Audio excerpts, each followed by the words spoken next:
And welcome to another edition of The End Zone along with Cameron Johnson. I am Colby Daniels. Cameron, the college football regular season is in the books. We are getting ready for championship weekend. The college football playoff is right around the corner. We'll get to the NBA a little bit later in the show as well, but I can't believe the dust has finally settled on this regular season. And I go back to some of the preseason predictions that everybody made, not just us, and think like what a wild, topsy-turvy type of college football year it's been. Oh, yeah, in every asset. I mean, even the teams, it's one thing, like the results of players, but you look at all the coaching changes and, like, heck, this past Sunday alone, 5 coaching changes. If you had told me this at the beginning of the year that all of this would unfold, I'd be like, no way. But it's been fun to watch. And, I mean, especially this time of year, you see how these teams are responding. We're in the crunch time. It's a good time. If you told me before the season that Penn State was going to lose as many games as they did, I would have said you're crazy. If you told me they were going to be searching for a coach at this point in the season, I would have thought you were crazy. And if you had said they're going to be completely unable to find one, I would have said you were crazy. But, I mean, that's the way that it's gone. If you had told me that there was going to be an SEC team that was going to make the college football playoff and their coach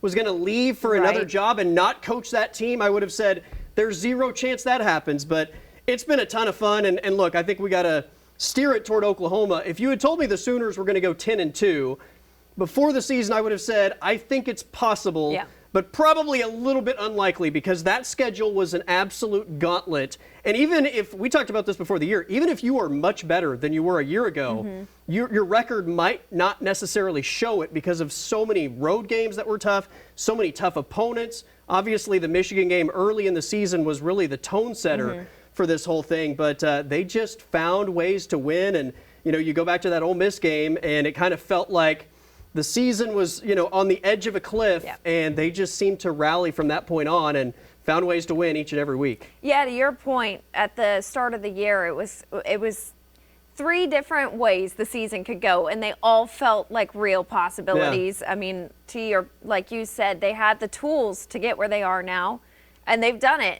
But that Ole Miss game, what I really liked hearing this past week was Brent Venables talking about how they had the conversation after that game and that the players made the decision that from this point on, like, we're fixing this, we're getting back on track, and we're keeping the season alive. And, boy, have they done that. Yeah, I mean, no safety net at that point, right? Like, before that point, you could lose a game and you're still not necessarily eliminated. But once they lost to Ole Miss, it was like, that's it. You have no more freebies. And you got to find a way, and they played with more urgency than all of their opponents the rest of the way. All right, we'll get into the college football playoff and what we like about Oklahoma going into the playoff, what we don't. But we got to talk about the offense, right? I mean, it's the giant red flag with this football team. What do you make of this offense as Oklahoma gets ready for postseason play? They're doing just enough, and they need to do more. But I think at this point, you have to just accept the fact they're not an offensive team this year. Thankfully, you can be that way when you have a defense that's as strong as it is. I don't think that this offense is going to go put up flashy numbers at this point, but the fact that you can throw 3 interceptions and still turn around and throw for more than 300 yards and win the game, I think that's the most important thing. It's not pretty, but they get the results. How far does that carry you in a playoff run? I'm less confident about that, but I mean, obviously, you got to take care of the football. You know, I go back to the Alabama game, and people just absolutely destroyed Oklahoma because they were outgained by like 200 yards, right? And it was a somewhat vanilla offensive game plan. They didn't take too many risks, although John Mateer did throw a couple balls that probably could and should have been intercepted, but it was a pretty vanilla game plan, and they let the defense and special teams win them the game, essentially. But people criticize them for not being aggressive enough and not gaining a ton of yardage. They gained a lot of yards against LSU, but they turned the ball over. So which is it? Do you want the turnovers? Do you want the yardage? It's just about winning. And if you have a defense that is good enough to win you football games, why would you not tailor your offense to benefit the strength of your football team? I will say this about the LSU game and what we might see from Oklahoma in the playoff. They were beat up at the running back position for the season finale against LSU. I think they were put in a position where they had to throw the ball a ton, and John Mateer clearly made some bad decisions and clearly made some bad throws. By the time they play a postseason game, I think your running backs are going to be healthy and you're going to be back into I think an offense where it's going to be run first. Xavier Robinson's going to touch the ball 15 to 20 times. Torrey Blaylock's going to touch the ball. John Mateer can run the ball more, and maybe you limit the amount of times you're putting the ball in danger in terms of the throwing game. But I would just, throw that out there to anybody that's really panicking about the OU offense going forward. The running backs are going to be healthy by the time OU plays football again. All right, I got to ask you, because the arguments all week long are Oklahoma should be in the playoff, Oklahoma shouldn't be in the playoff. So I'm just going to let you play both sides of this. Give me the argument first for Oklahoma to not make the college football playoff. If I separate myself and take a step back, I feel like my argument for and against is kind of around the same thing. Okay. I think the offense is the major red flag. I mean, like we just talked about, they do just enough. They turn the ball over more than you'd like to see. But my argument for, they get it done, and you have that defense that is lights out, one of the best in the country, has limited these. I mean, you look at their schedule, too. They're 10-2, their 2 losses coming to a rival, and a team that, yes, even though they are without their head coach now, put together one of their best seasons in a long time. So I think the resume speaks for itself, and those are just the losses. The wins are even more impressive. But yeah, I could see the offense being, from an outside standpoint, maybe being a concern, but yeah. I like with their strength of if their strength of schedule wasn't very good, I think there's a legitimate argument against maybe the offense or something. But their strength of schedule is so good that with the elite defensive numbers, defense wins championships. And we've seen Oklahoma make the college football playoff in the previous format, which was far less teams, when they had a horrendous defense and a great offense, right? Defense wins championships. If you give me the option of having an elite offense and a terrible defense, or the other way around, 10 out of 10 times, give me the elite defense and the awful offense. You have a chance in every single game you're going to play because of Brent Venables' defense and that group on the defensive line, and I mean, really all 3 levels, but that group on the defensive line sets the tone, and Oklahoma has a chance against everybody in the bracket because of what their defense brings to the table every day. I'm not saying they'd be favored, but they have a chance against everybody because of that defense. And also the offense, while they haven't been doing what you'd like for them to do, if you're a fan, they have a lot of really promising drives that if they could just finish the drive, I mean, they're just one play away from doing a lot more than they have done. So all it takes is one really good game to where all of a sudden you've got them firing on all cylinders, and it's a different team. If Lincoln Riley were here, he would say the offense is this close. They're really, really close. All right, we've got to take a timeout. OSU has a new head coach, and will the Thunder win 73 or more games? We'll talk about that next here on The End Zone.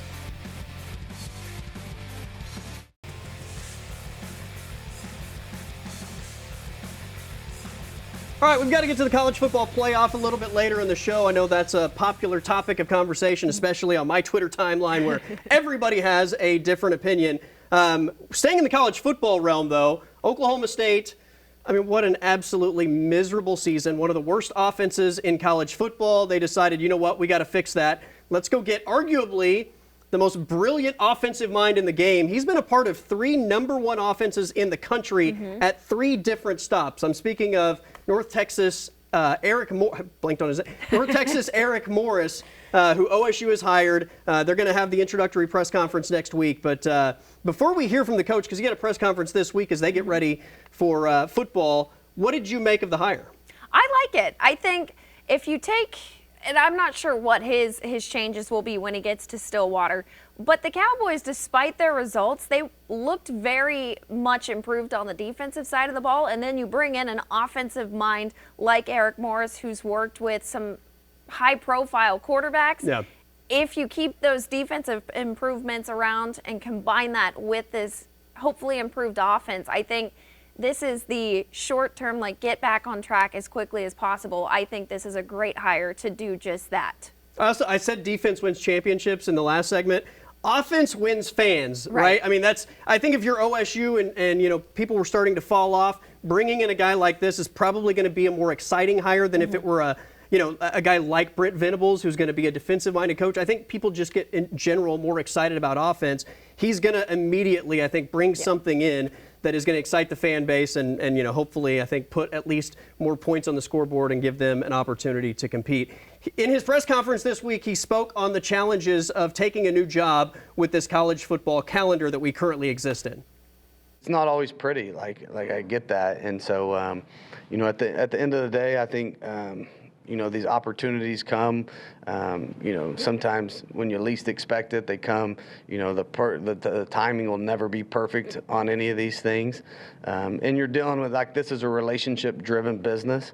And you take a lot of time to build these relationships, and so I think that's what makes it so hard. Like, some points, people don't think that we're human, and this upsets us, a little bit deep down inside, and it does.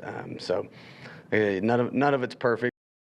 None of it's perfect is right. I mean, the college football calendar being the way it is, I mean, completely, like, their calendar literally tells coaches to abandon your team if you want what's best for yourself. Yeah. Like, it's kind of like, do you want a self-preservation, or, do you potentially sink your own boat to, like, be loyal to? I mean, it's so stupid. No other sport is, like, counteractive against the production of its own product. Mm-hmm. Well, it's funny to see his reaction to, or his response to, the timeline of it all when you've got someone like Lane Kiffin, right? And that, which I know we'll get into later, but yeah, it's just always interesting to see these coaches' reaction to it. I think it was last week when he had a press conference as well. He was saying he wants to make sure he has the time to really think things through and let things breathe and then make decisions, right, as opposed to just getting right to work. So, but what a fun problem to have, where 1 week you're going and saying hello to your new school, and then the other week you're potentially, playing for a conference championship and possibly more. Well, his introductory press conference in Stillwater is scheduled for Monday, so we'll hear from Eric Morris on Monday. He also spoke on why he waited so long for that press conference to take place. There's different dynamics, I think, at every job that you're getting into, and so we just thought that it'd be best if we did it next week. We'll go ahead and get that out of the way next week, and it's just one more thing to add to us getting into it. And so kind of just, I've always been a guy that really believes in being honest and just having a lot of communication on the front end of things, and getting on the same page with people that are making these decisions. And so I don't think any of these decisions are wrong. I don't judge anybody for doing what they're doing right now. And so just, the way I've handled it is the best way I know how to do it, and trying to not protect everybody involved, but be conscientious of what's going on right now in the North Texas program, and still understanding, at the end of the day, that I'm going to have a different responsibility here really soon. There you go. That was Eric Morris. Different responsibility very soon, and we'll be introduced to him as the official head coach of Oklahoma State football coming up on Monday. All right, we are out of time to talk Thunder hoops, but we still have to squeeze this part of the show in because it's become a fan favorite. So here is 10 seconds of MAC football with Adam King. We actually have breaking news out of Athens, Ohio. There's a temporary mutual restraining order filed against OU's coach, Ohio University's coach Brian Smith. He was placed on leave. There you go. That is 10 seconds of MAC football with Adam King. We'll take a timeout. It is a CFP edition of Moving the Chains next on the End Zone.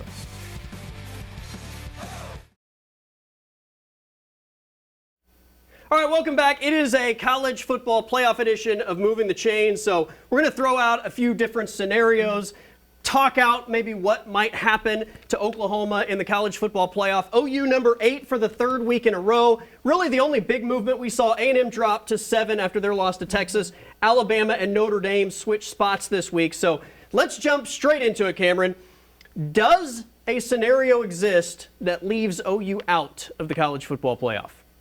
If there is, it's this small. I feel like, the OU, we've already talked about it, but they've done so much right that it outweighs any arguments against them in my book. I'm sure there is a freak scenario in there where they get left out, but I just do not see that unfolding. I have combed through this over and over and over, looked at every aspect. I can't find any way in the worst case scenario that Oklahoma is ultimately left out. I think their worst case scenario is dropping to the number 10 spot, Yeah. still in the college football playoff, Yeah. but maybe dropping a couple spots. I just don't see where they would get left out unless the committee just decides, you know what, I don't like Oklahoma. Right. And somebody that's like 8 spots down is just going to jump them when neither team has actually played. So that's not going to happen. I don't think Oklahoma is going to be left out. I can't find that scenario absolutely existing. Okay, so I think we agree that no matter what happens with Ohio State and Indiana, that outcome is not going to impact OU's position in this thing. But there are a couple games that do. Alabama, Georgia obviously has significant impact. And Texas Tech playing BYU in the Big 12 Championship has impact. So what is the scenario for Oklahoma if Alabama and Texas Tech both win? So if Alabama wins, that's one of those where Oklahoma would likely go on the road. That's And right. That's right. Now with Texas Tech, They're already number 4. Right. So they're sitting pretty. All that does, if Texas Tech wins, all that does is keep BYU on the outside Yeah. looking in. If Alabama wins, they're going to move up somewhere. I don't know how high, but they're going to move up Right. somewhere. Ultimately, Oklahoma goes to College Station and plays Texas A&M in the 7-10 game, I think, or excuse me, A&M probably drops to number 8. OU drops to number 9. Either Gotcha, way, yeah. Oklahoma, I think, is playing in College Station if that scenario unfolds. The next one, if Alabama loses this weekend and Texas Tech wins, still keeps BYU out. But what do you see for Oklahoma if the Crimson Tide drop? Is it still Alabama in the 9 spot, or do you think they slide down? it's tough. I think, let's see, Alabama has 2 losses? Two losses, 2 yeah. losses right now. Man, you'd think they would drop down.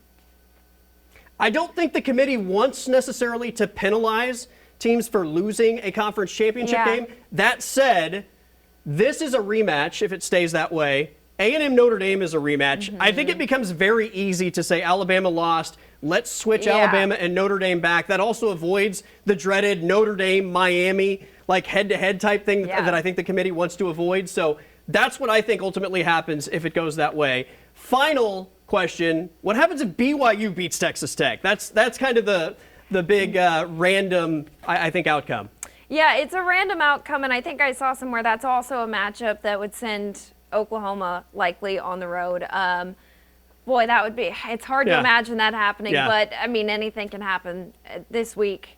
As for where they would go, I am not as certain. I'm with you. I don't know how it would play out. I think BYU definitely jumps Oklahoma. Texas Tech stays ahead of Oklahoma. I think Oklahoma's on the road, but I think that would put such a giant wrench into things that it could be any number of opponents, Yeah. but it certainly would be on the road for the Sooners if It's a shakeup, BYU for sure. ultimately gets in. All right, we got to take a timeout, and we will make championship game picks next here on the End Zone.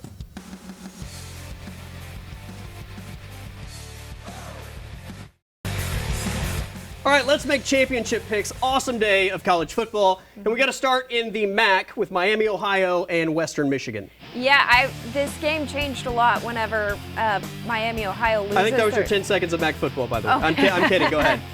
Yeah, no, I think them losing their quarterback hurts them. That's a true freshman against a very good defense. I count on Western Michigan to get this one done. I know slightly more about Western Michigan than Miami, so give me Western Michigan There you minus go. 2.5. All right, in the ACC, this is a big game. Duke versus Virginia. Ultimately, I think Virginia, they're carried by a better defense. I think if they can get the offense rolling to that same level, it's going to be hard for Duke to come out on top of this one, so I'm rolling with Virginia. May not be a fun game, but it's a big game because if Duke wins, the ACC, I think, gets left out of the college football playoff. I want to see that happen, but I don't think it does. I think Virginia's too good behind Chandler Morris. All right, BYU, Texas Tech, they played once already this year. Yeah, and that was a blowout in favor of Texas Tech. I know that BYU's going to have a chip on its shoulder, but I think Texas Tech is just a much better team right now. I think they go 2-0 and win the title. It was at Lubbock. Texas Tech won big. This will be at a neutral site. BYU needs to win this game to get into the college football playoff. Texas Tech is in, win or lose. Obviously, they get a giant lift if they win. I think they do win, but I think it's a closer game, and I think BYU keeps it within 12.5, but I think it's the Red Raiders with the victory. All right, to the SEC, another rematch. Georgia, Alabama. Once upon a time, I would have picked Alabama. I think Alabama has been a little more shaky in the second half of the season, and I think ultimately this is a rivalry game. Georgia, I believe, has what it takes to get it done, to get revenge. I think Georgia's much better than Alabama, honestly. This Alabama team doesn't seem bulletproof. For some reason, they keep beating Georgia, though. I think this is the exception. Bulldogs get it done. And finally, I mean, this is a monster game. Both teams are safely into the college football playoff, but I guess a measuring stick for both Ohio State and Indiana. Yeah, I think I said this earlier in the year. Ohio State has been like the most silent #1 team. Like, they've consistently been there all season. They are a very good football team that doesn't tend to play a ton of close games. I think this is a close game, but ultimately the Buckeyes come out on top. Give me the Buckeyes as well, but I really don't know what to expect. I think Ohio State does ultimately win, though. Should be a fun weekend of college football. Sunday, obviously, the college football playoffs are announced. We'll be tuned in. Everybody have a great college football weekend.